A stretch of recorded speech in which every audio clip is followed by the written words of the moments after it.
今集閱讀博覽為大家帶嚟幫我講出聲博客說書人嘅文章《美國隊長2.0出冊後嘅茫茫人生》。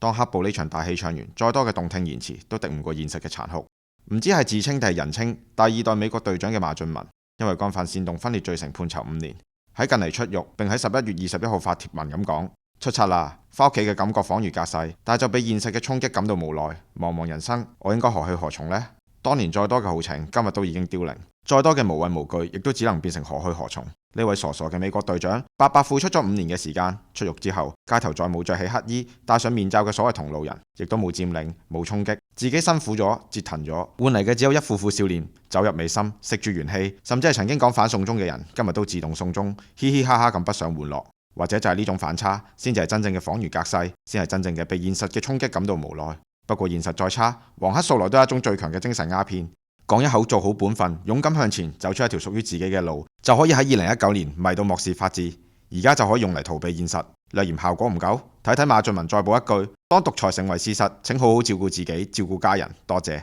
一副懷才不遇，一副悲天憫人嘅口吻，成功將自己打造成為政治殉道者。呢一刻，精神鴉片完全上頭。就算個人已經出獄，但思想仍然困喺2019年嘅黑暴牢獄之中。但係再多嘅精神快慰，人始終係要生活，要食飯，要着衫，要出入，照顧自己，照顧屋企人，唔係喺社交媒體打片言隻語，講乜嘢獨裁民主就可以達成。過往靠激進政治呃飯食，而家有案底在身，揾工唔簡單，唔通仲妄想黃店黃人可以白養你呢位只係識得嗌口號嘅人才？曾經以為政治可以當飯食，來日方長，偏要為5斗米而煩惱。茫茫人生，美國隊長與其得閒，不如放低鍵盤，揾份工作腳踏實地，少一啲政治廢話同埋幻想啦。